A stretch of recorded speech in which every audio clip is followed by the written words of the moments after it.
अयोध्येतलाच राम मंदिराचा भव्य दिव्य असा सोहळा 22 जानेवारी रोजी पार पडला. त्या ऐतिहासिक क्षणाचे आपण सर्वजण साक्षीदार आहोत. त्रेतायुगामध्ये प्रभू रामचंद्रांनी आपल्या वडिलांचा आदेश आणि आपल्या सावत्राईची इच्छा म्हणून वनवास भोगला होता. पण 14 वर्षानंतर त्यांचा वनवास संपला नव्हता.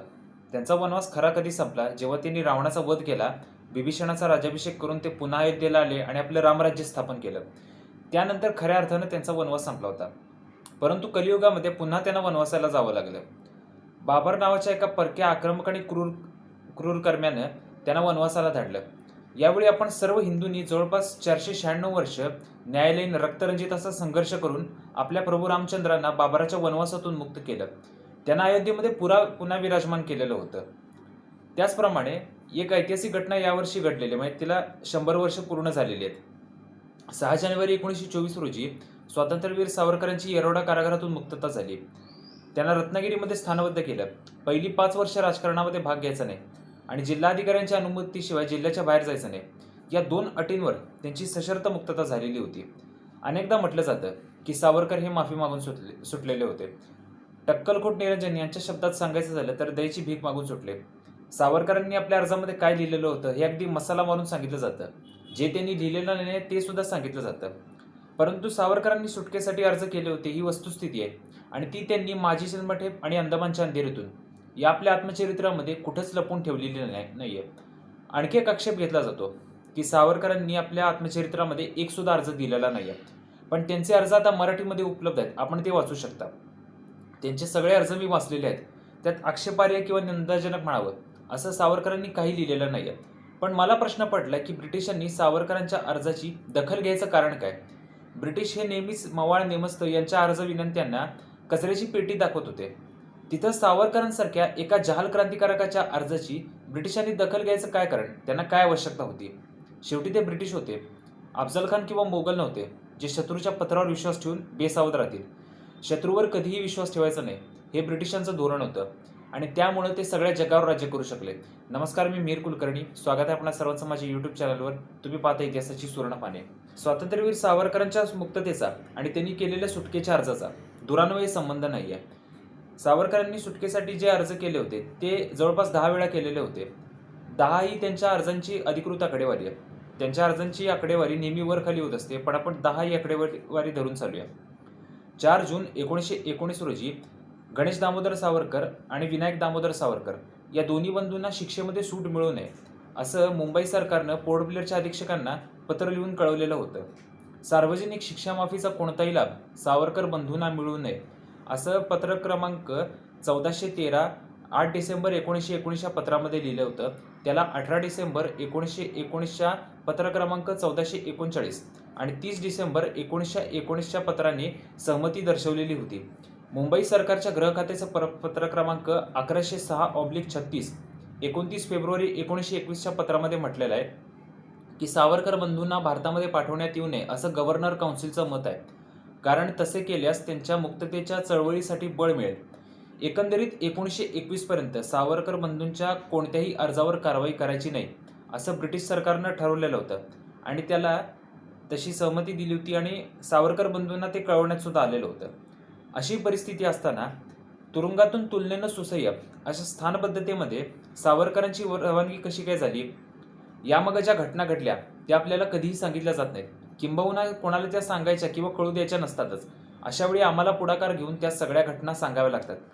सावरकरांची जी काही तथाकथित मुक्तता झाली त्यामागची जी प्रोसिजर होती ती आता मी आपल्यासमोर मांडत आहे. जो घटनाक्रम मी आता आपल्याला सांगणार आहे त्यावरून आपणच ठरवा की सावरकरांची मुक्तता झाली होती का नव्हती. 26 मे 1920 रोजी आपल्या यंग इंडिया वृत्तपत्रात गांधींनी सावरकर बंधूंच्या सुटकेची मागणी केली होती. डॉक्टर नारायणराव सावरकर ठिकठिकाणी प्रांतिक परिषदा घेऊन दोन्ही सावरकर बंधूंसह सर्व राजबंदीवारांच्या मुक्ततेसाठी हजारो स्वाक्षरांचे निवेदन सरकारला पाठवत होते. मे 1923 मध्ये भरलेल्या महाराष्ट्र प्रांतिक परिषदेत सावरकरांच्या सुटकेची मागणी करण्यात आली. 9 सप्टेंबर 1923 ला नॅशनल युनियनच्या वतीने मुंबईला गिरगावात मारवाडी विद्यालयात मोठी सभा भरवण्यात आली. या सभेच्या अध्यक्षस्थानी सेंट्रल असेंब्लीचे भावी अध्यक्ष विठ्ठलभाई पटेल होते. वक्त्यांमध्ये सरोजिनी नायडू, बॅरिस्टर जयकर, के नटराजन, बॅरिस्टर जमनादास मेहता, लक्ष्मीदास तिरसी आणि याकूब हुसेन असे तत्कालीन महत्त्वाचे नेते होते. या सभेत सावरकरांच्या सुटकेची मागणी करणारा ठराव सरोजिनी नायडू यांनीच मांडलेला होता आणि त्यावर त्यांनी सुंदर भाषण केले. तो ठराव एकमताने संमत झाला. सभेत एक पुस्तिकाही वाटण्यात आली. तिचं नाव Vinayak Savarkar why he should be released असं होतं. तिच्यावर सावरकरांच्या बंदिवानाच्या वेशातील गजाआडचे चित्र होते. तरुणपणी क्रांतिकारक सावरकरांचे डहाणूला भाषण ऐकल्यापासूनच जमनादास मेहता त्यांचे भक्त झाले होते. त्यांनी पुस्तिकेमध्ये सावरकरांच्या पूर्वायुष्याचा, त्यांच्यावरील अन्याय अभियोगाचा आणि त्यांना झालेल्या शिक्षेचा उत्तम इंग्रजीमध्ये आढावा घेऊन त्यांच्या सुटकेसाठी बिनतोड असा युक्तिवाद फार सुंदर इंग्रजीतून केलेला होता. 1923च्या अखेरीस काकीनाडा काँग्रेस वार्षिक अधिवेशनात सावरकरांच्या सुटकेचा ठराव मांडण्यात आला.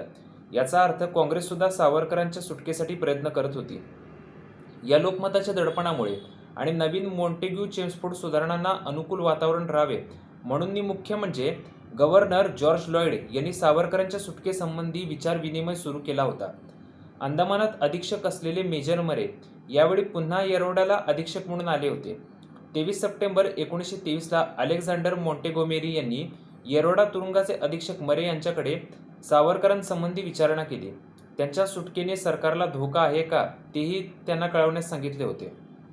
मेजर मरे यांनी कळवले की सावरकर अंदमानात नव्या सुधारणा यशस्वी करण्यासाठी सरकारशी सहकार्य करावे असे मनमोकळेपणाने म्हणाले, पण त्यांच्या मनात खरे काय चालले आहे ते आपणास निश्चितपणे सांगता येणार नाही. मरे यांनी पुढे असंही म्हटलेलं आहे की काही झाले तरी तुरुंगातून सुटताच काही दिवस तरी ते असे काही करतील असं वाटत नाही, परंतु सावरकरांनी अटी मोडल्या तर आपण पुन्हा त्यांना अंदमानात पाठवू शकतो. सावरकर सरकारशी सहकार्य करतील असे ग्रह खात्याला वाटत नाही. क्रांतिकारक कधी बदलत नाहीत असा सावधानतेचा इशारा मरे यांनी लिहून कळवला होता. मेजर मरे सावरकरांना भेटले असता आपल्या स्वाभिमानाला धक्का लागेल अशा अटी आपण स्वीकारणार नाही असे सावरकरांनी त्यांना सांगितले. त्यानंतर गव्हर्नरने गृहमंत्री मॉरिस हेवर्ड यांना सावरकरांना भेटण्यासाठी येरवड्याला पाठवले. 20 ऑक्टोबरला मॉरिस हेवर्ड यांनी सावरकरांची भेट घेतली आणि सरकारला अहवाल दिला. त्यात त्यांनी सावरकरांना सोडण्यात धोका आहे असे मत दिले, मात्र सावरकरांचे गुन्हेगार जमातीची सुधारणा करण्यासारख्या कामावर सहकार्य घ्यावे असे सुचवले. गव्हर्नरांना मॉन्टेगोमेरीकडून हा अहवाल मिळताच गृहमंत्री जॉर्ज लॉयड यांनी आपण स्वतः सावरकरांना भेटावे असे ठरवले आणि त्याप्रमाणे ते 7 डिसेंबर 1923ला सावरकरांना भेटले. त्यांनी पुन्हा सावरकरांवर अविश्वास प्रकट केला. त्यांना काही पश्चाताप झाल्याचे दिसत नाही असा शेरा मारला, पण तरीही ब्रिटिश सरकारकडून एक चांगली सदिच्छापूर्ण सुरुवात म्हणून राजकारणात बंदी आणि 5 वर्ष स्थानबद्धता या 2 अटींसह त्यांना सोडण्याचा निर्णय झाला. सरकारचा हा अविश्वास पुढे कायम राहिला आणि या अटींची मुदत तब्बल 13 वर्ष वाढवली गेली हे आपल्याला माहीतच आहे. 4 जानेवारी 1924ला गव्हर्नरच्या कार्यकारी मंडळाने सावरकरांच्या सशर्त सुटकेला मान्यता दिली आणि 6 जानेवारी 1924ला सावरकरांना येरवडा कारागृहातून सोडून रत्नागिरीला स्थानबद्ध केले. सावरकरांना भारतात पाठवण्याच्या निर्णयावर मुंबई सरकार नाराजच होते. 18 जुलै 1935 रोजी डॉक्टर वेलकरांच्या अध्यक्षतेखाली निर्भीड कार्यालयात एक सभा घेऊन सावरकरांच्या मुक्ततेसाठी महाराष्ट्र आणि महाराष्ट्राबाहेर प्रचार करण्यासाठी बॅरिस्टर सावरकर निर्बंध निवारक मंडळ स्थापन करण्यात आले. सत्यशोधकने 4 ऑगस्ट 1935 रोजी आणि बलवंतने 7 ऑगस्ट 1935 रोजी सावरकरांच्या सुटकेची मागणी करणारे लेख लिहिलेले होते.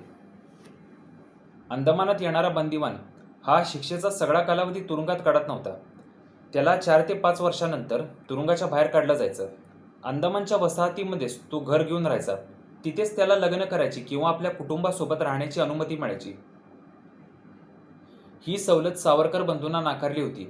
सावरकरांना अंदमानात आपल्या कुटुंबासोबत राहणे तर लांबच, ज्या सेल्युलर तुरुंगामध्ये ते होते तिथेच त्यांचे मोठे भाऊ बाबाराव सावरकर सुद्धा होते. त्यांच्याशी भेटणं, त्यांच्याशी बोलणं ह्याची अनुमती सुद्धा त्यांना नव्हती. त्यांना भारताच्या तुरुंगात पाठवलं. अलीपूर कारागृहामध्ये सावरकर 8 दिवस होते. तिथून पुढे त्यांना रत्नागिरीमध्ये तुरुंगात पाठवलं. तिथं ते 2.5 वर्ष होते. रत्नागिरीवरून त्यांना काही दिवस पुन्हा येरवड्याला पाठवलं. तिथून सुटका झाल्यानंतर त्यांना रत्नागिरीमध्ये स्थानबद्ध केलं. 5 वर्षासाठी त्यांना स्थानबद्ध केलं होतं, पण त्यांच्या मुक्ततेचा कालावधी हा 5 वेळा वाढवण्यात आला. सावरकरांनी एकूण 14 वर्षाचा वनवास आणि 13 वर्षाची स्थानबद्धता भोगली होती. म्हणजे त्यांनी 1 जन्मठेपेची शिक्षा पूर्ण केली आणि त्यानंतर त्यांची मुक्तता झालेली होती. प्रभू रामचंद्र आणि स्वातंत्र्यवीर सावरकर यांचा जन्म हा वनवास भोगण्यासाठीच असतो. प्रभू रामचंद्रांनी रावणाचा वध केला, त्यानंतर त्यांचा वनवास संपलेला होता. त्याचप्रमाणे सावरकरांनी ज्या उद्दिष्टासाठी वनवास भोगलेला होता ते उद्दिष्ट पूर्ण व्हायला 10 वर्ष लागली. 1937ला सावरकरांची संपूर्ण मुक्तता झाली, पण 15 ऑगस्ट 1947ला भारत स्वतंत्र झाला. त्यानंतर सावरकरांचा वनवास संपला. पण सावरकरांना सुद्धा प्रभू रामचंद्राप्रमाणेच स्वतंत्र भारतात सुद्धा वनवास भोगायचाच होता. प्रभू रामचंद्रांनी कलियुगात वनवास भोगला, यांना स्वतंत्र भारतात भोगावा लागला. 1948 साली गांधीवधाची घटना घडली. सावरकरांना अटक करून त्यांच्यावर अभियोग चालवला. त्यांची निर्दोष आणि निष्कलंकच मुक्तता झाली होती. पुढे 1950ला लियाकत अली, पाकिस्तानचे पंतप्रधान, आणि जवाहरलाल नेहरू यांची भेट होणार होती. त्यांच्या भेटीमध्ये कुठलाही अडथळा येऊ नये यासाठी सावरकरांना 100 दिवस बेळगावच्या हिडलंगा कारागृहामध्ये बंद करण्यात आलेलं होतं. तिथून सुटका झाल्यावर त्यांच्या घरावर गुप्त पोलिसांचा पहारा बसवण्यात आला. तो आत्मार्पण दिनापर्यंत म्हणजे 26 फेब्रुवारी 1966 पर्यंत होता. त्यांची जेव्हा अंत्ययात्रा निघाली त्यानंतर त्यांच्या घराजवळ असलेला गुप्त पोलिसांचा पहारा उठवण्यात आला.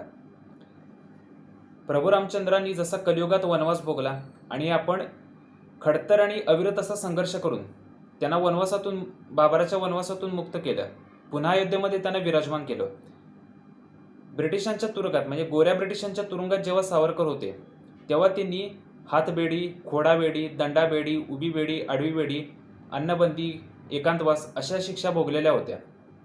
त्याचप्रमाणे आता या काळ्या ब्रिटिशांच्या राज्यामध्ये सावरकर अपमान, दुर्लक्ष, हेटाळणी, निंदा, नालस्ती, संशय, दुष्प्रचार, उपेक्षा अशा शिक्षा भोगत आहेत. ज्याप्रमाणे आपण सर्व हिंदूंनी प्रभू रामचंद्रांना बाबराच्या वनवासातून मुक्त केलं, त्याचप्रमाणे आता आपण स्वातंत्र्यवीर सावरकरांना या काळ्या ब्रिटिशांच्या म्हणजे पुरोगामी आणि डाव्यांच्या वनवासातून मुक्त करायला पाहिजे आणि त्यांना मुक्त करून झाल्यानंतर तो आदर आणि सत्कार दिला पाहिजे ज्यासाठी ते पात्र आहेत. व्हिडिओ आवडला असेल तर लाईक करा, शेअर करा, इतिहासाची सुवर्णपाने सबस्क्राईब करा. धन्यवाद. नमस्कार.